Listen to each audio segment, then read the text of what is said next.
ఉన్నట్టుండి ఆ senior YCP leader కాపులకు పెద్ద కాపు కావాలని తాపత్రయపడుతున్నారు.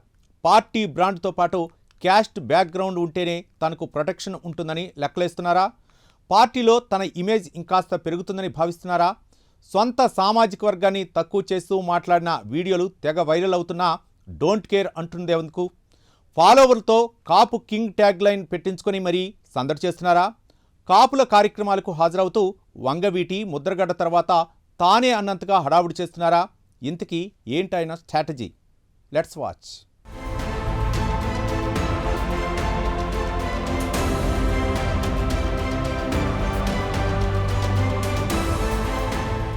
అంబటి రాంబాబు ఉభయ తెలుగు రాష్ట్రాల్లో పరిచయం అవసరం లేని నాయకుడు.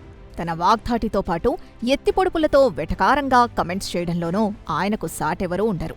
వైసీపీ ప్రభుత్వంలో మంత్రిగా పనిచేశారు. తర్వాత సత్తెనపల్లి నుంచి పోటీ చేసి టీడీపీ అభ్యర్థి కన్నా లక్ష్మీనారాయణ చేతిలో పరాజయం పాలయ్యారు.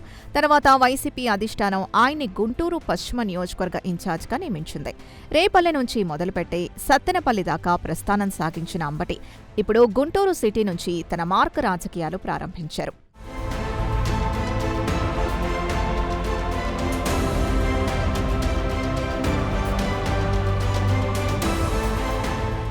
కెలకడం మొదలు పెడితే ఎవరైనా నా తర్వాతే అన్నట్టుంటుంది అంబటి స్పీడు.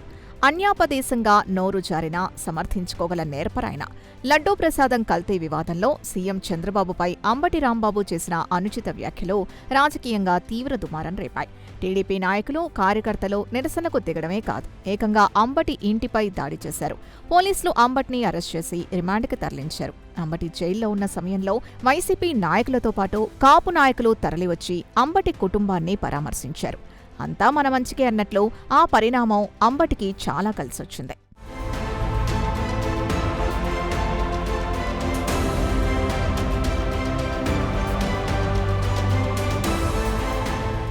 ఇంటిపై దాడి, అరెస్టు వ్యవహారం తర్వాత జరిగిన పరిణామాలతో అప్పటి నుంచి అంబటి ఆలోచనల్లో మార్పొచ్చిందని చెబుతారు. వైసీపీ సీనియర్ నాయకుడిగా ఉన్న తన ఇంటిపై దాడి జరుగుతున్న సమయంలో పార్టీ నుంచి అనుకున్నంత సహకారం అందలేదన్న అభిప్రాయానికి వచ్చారట అంబటి. అదే సామాజిక వర్గంతో సంబంధాలు బలంగా ఉంటే తనపై దాడికి సాహసించేవారు కాదని సన్నిహితులతో వ్యాఖ్యానించారట అంబటి. మరోవైపు వైసీపీ అధిష్టానం అంబటి రాంబాబును కాపు నాయకుడిగా ప్రాజెక్ట్ చేస్తే పార్టీకి కూడా ప్లస్ పాయింట్ అవుతుందని భావించింది. కాపులు పవన్ కళ్యాణ్ని హోల్డ్ చేసుకున్న ప్రస్తుత పరిస్థితుల్లో ఆ సామాజిక వర్గం నుంచి ఒక వర్గాన్నైనా చీల్చగలిగితే వైసీపీకి ఓటింగ్ పెరిగే ఛాన్స్ ఉంటుందని వైసీపీ పెద్దలు ఆలోచన చేశారట. అప్పటినుంచి అంబటిని వైసీపీ నుంచి కాపు నాయకుడిగా నిలబెట్టే ప్రయత్నం బలంగా కొనసాగుతోంది.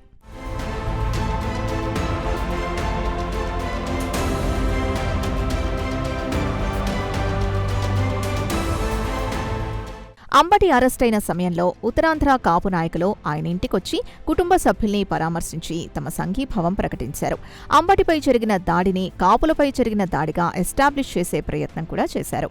అప్పటి నుంచి అంబటిని కాపు కింగ్ అంటూ వైసీపీ నేతలు సంబోధించడం, ఫ్లెక్సీలను ఏర్పాటు చేయడం ప్రారంభించారు. బెయిల్పై బయటకొచ్చిన తర్వాత తనకు అండగా నిలిచిన కాపు నాయకులకు ధన్యవాదాలు చెప్పేందుకు వైజాగ్ వెళ్లి కలిశారు వైసీపీ మాజీ మంత్రి. ఈ మధ్యే కన్నుమూసిన ముద్రగడ పద్మనాభం సైతం అప్పట్లో గుంటూరులోని అంబటి నివాసానికొచ్చి పరామర్శించి తన మద్దతు తెలిపారు. అప్పటి నుంచి అంబటి కాపు నాయకుడిగా రూపాంతరం చెందేందుకు తీవ్రంగా కష్టపడుతున్నారనే చర్చ నడుస్తోంది. కాకినాడకు వెళ్లి తనకు మద్దతు తెలిపిన ముద్రగడను, కన్నబాబును కూడా కలిశారు అంబటి.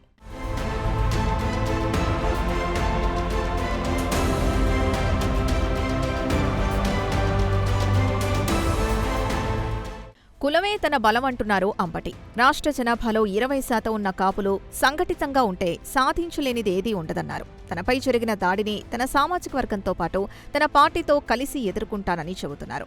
కాపులకు సంబంధించిన కార్యక్రమాలకు అంబటి హాజరవుతున్నారు. ముఖ్యంగా వైసీపీలో ఉన్న కాపు నాయకులతో సఖ్యతగా ఉంటున్నారు. కాపు సంఘాల నాయకులతో ఎప్పటికప్పుడు టచ్లో ఉంటున్నారు. ప్రతిపక్షంలో ఉన్న కాపు నాయకులతో కూడా ఫ్రెండ్షిప్ మెయింటైన్ చేస్తున్నారు.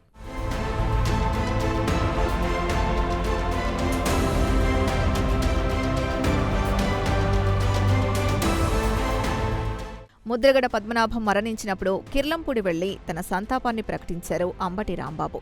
అక్కడున్న కాపు నాయకుల్ని కలిశారు. ప్రభుత్వ లాంఛనాలతో అంత్యక్రియలు జరిపించేందుకు ప్రభుత్వం సిద్ధమైనా పెద్దాయన్ని ఇబ్బంది పెట్టి ఇప్పుడు ఈ కంటితుడుపు చర్యలు వద్దంటూ పోలీసులతో గొడవకు దిగి హడావుడి చేశారు. తనదైన సరళితో మరోసారి బారికేడ్లను తోసేశారు. ఇక ముద్రగడ సంతాప సభ కాకినాడలో జరిగితే అక్కడికి కూడా వెళ్లారు. అక్కడున్న కాపు నాయకులతో వేదిక పంచుకున్నారు. టీడీపీ నాయకుడు జ్యోతుల నెహ్రూతో కలిసి మాట్లాడారు. ఇక గుంటూరులో జరిగిన ముద్రగడ సంస్మరణ సభలో టీడీపీ ఎమ్మెల్యే కాపు నాయకుడు బోండా ఉమతో కలిసి చేసిన హడావిడి మామూలుగా లేదు. అంబటితో సన్నిహితంగా మెలిగారనే కారణంతోనే బోండా పార్టీ అధిష్టానానికి వివరణ ఇచ్చుకోవాల్సొచ్చింది.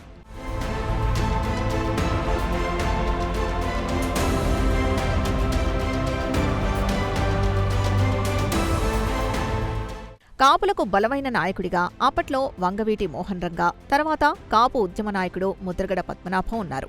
ఇప్పుడైతే కాపు సామాజిక వర్గమే పవన్ కళ్యాణ్ని ఓన్ చేసుకుంది. అయితే బలమైన సామాజిక వర్గం వైసీపీ పార్టీకి దూరమైతే అధికారంలోకి రావడం అంత ఈజీ కాదు. కాపు సామాజిక వర్గం నుంచి కొంత ఓటు బ్యాంకునైనా తమకు అనుకూలంగా మలుచుకోవాలని వైసీపీ భావిస్తోంది. ఈ నేపథ్యంలోనే అంబటి ఇంటిపై జరిగిన దాడిని అవకాశంగా వాడుకునేందుకు సిద్ధమయ్యారు.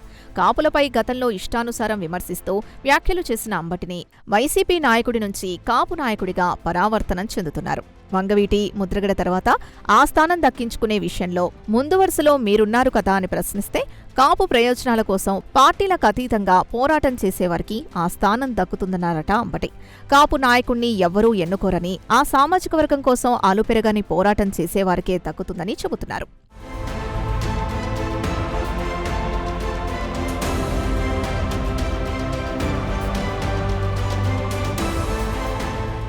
వైసీపీ నాయకుడిగానే కొనసాగుతూ కాపు సామాజిక వర్గానికి కాపు కాసే నాయకుడిగా ముద్ర వేయించుకునేందుకు అంబటి రాంబాబు తీవ్రంగా ప్రయత్నిస్తున్నారు. చూడాలి మరి డైలాగ్ కింగ్ అంబటి కాపు కింగ్ అవుతారో లేదో.